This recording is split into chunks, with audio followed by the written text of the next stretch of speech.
நண்பர்களே, ஜப்பானில் வந்து நிலநடுக்கம் வந்திருக்கு. ஸோ சுனாமியும் வந்திருக்கதா வந்து நியூஸஸ்லாம் பார்த்தேன் நான்.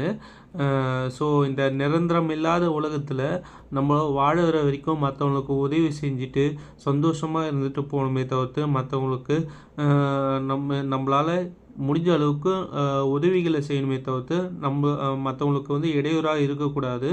ஸோ முடிஞ்ச அளவுக்கு கெடுதல் செய்யாமல் மற்றவங்களுக்கு நல்லது செஞ்சுட்டு போங்க. கண்டிப்பாக வந்து கடவுள் வந்து நம்மளுக்கு கருணை காட்டுவார். ஸோ எந்த நிலைமையிலையும் வந்து நம்ம கர்வம் கொள்ளக்கூடாது.